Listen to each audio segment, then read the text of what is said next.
There are things we do for ourselves. And then there are things that give real meaning to life. Those are the things we do for others. I really think it's our duty. I don't think we have a choice.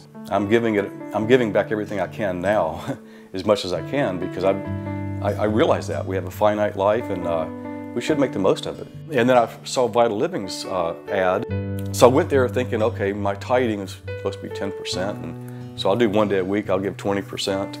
Well, that only lasted for 1 day. Now I do 3 to 5 days a week. So when I looked at Vita-Living, I looked at the clients, there was just no question. These people need help. They need people to help provide for them.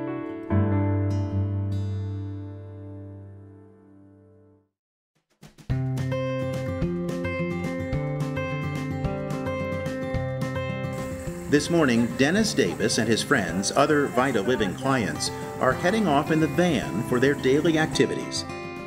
They'll be away from the Beechnut House for a while. Just then, Dan Elise and his fellow volunteer Steve arrived to lay a bedroom floor at the house. Dan purchased the flooring himself. He's donating both his time and the materials. This is going to be a surprise for Dennis, who became Vita-Living's first client almost 30 years ago. We're going to run from front to back this way. Dan and Steve do great work, but for this to happen as planned, they also have to work fast. And we're starting now, and we have till 3 o'clock to be finished, lock, stock, and barrel. Ready to get started?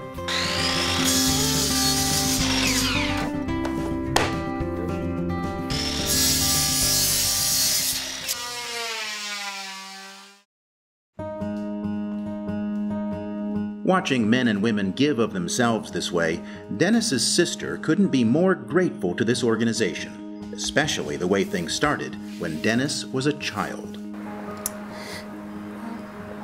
Dennis was 9 years old when he was placed in an institution. There was a social worker. She said, I just had contact with a woman, which happened to be Renee Wallace. And I just feel like that was God's provision. Dennis was the first person to move into Vita-Living. You know, he needed a place to be for the rest of his life, and I feel like this is the place for him to be. It was just a real blessing. You just can go, so it's been really good. It's not to give a higher style of living. This is to give an adequate style of living. This is to give the bare minimum. We all want a decent floor to walk on, especially our bedrooms of all places. Filling those basic needs, giving clients a sense of their own space, their own home, is a vision that began in 1985 when Renee Wallace and her husband Stan purchased the Beechnut House. The mission of Vita-Living is to provide lifelong services and supports for children and adults with intellectual and developmental disabilities, to promote personal growth toward a safe, satisfying, and meaningful life in their community. That mission is a reality today. Vita-Living serves more than 500 clients in 7 counties in and around Houston by providing residential living, case management services, and foster companion care services. They're people no different from you or me. In Texas today, the waiting list for these services ranges from 8 to 11 years. Vita-Living provides a safe alternative, though they need a lot more help to do it. That's where our friends, the volunteers, come in. This is actually our first house. So volunteers are beginning to hear the call. They're giving their time, their talents, and their money, and they're enjoying themselves as they help provide a sense of dignity to Vita-Living's clients. You got to get your own technique. I'll just show you how to get started, and then you guys roll with it. Ready? Many of our clients, especially the ones in our homes, are so in need of just something to make them smile because they haven't had that as much in their lives as you or I might have. It's the little things that truly count. You know, we get emails, we want to help decorate, we want to help adopt this house, we want to do this project. There's a sense of camaraderie you get from doing something good for others when you're not doing it by yourself. Something with it, I don't know what. What's that again? See, I got on the trim. How do I do something? Well, just what you do is you tell people that you did that wall. People, I think, have found that with us and want to do more of it, and we are welcome and hoping that others will want to follow suit. Yes, please. Okay. Volunteering comes in many forms at Vita-Living. How about you sign that one for Catherine? Lori Tollier shares her scrapbooking skills with Carrie. Yes, I think that Carrie started off, she wasn't really sure what to write in the cards, and now she fills up the entire card. I think it's fun to see her getting excited about doing it for other people, past what we kind of planned on doing to begin with. Lori and Carrie now deliver their cards to the Barton House Assisted Living Facility.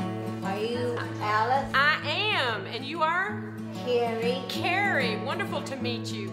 And Carrie, who receives so much loving care from Vita-Living, is now serving others and feeling their love come back.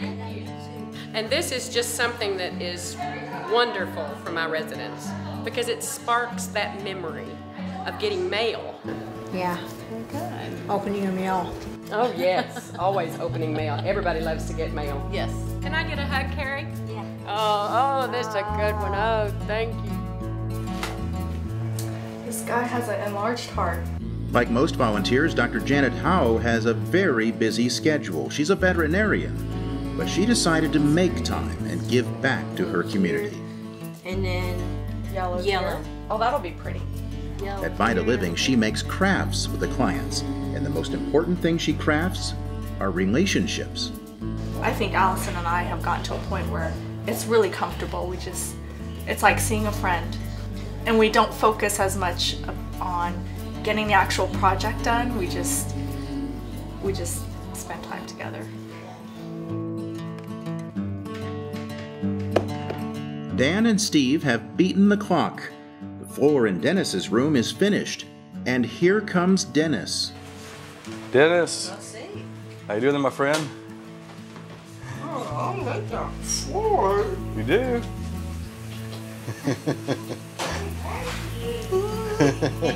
That's a lot of excitement from Dennis. Dennis's response tells you everything you need to know about becoming a volunteer at Vita-Living. So this is what you liked? Yeah, I like it. Well, you told me you wanted the one piece replaced. The one piece was missing, but I couldn't find the one piece, so I thought this is better. We'll just replace it all. Yeah.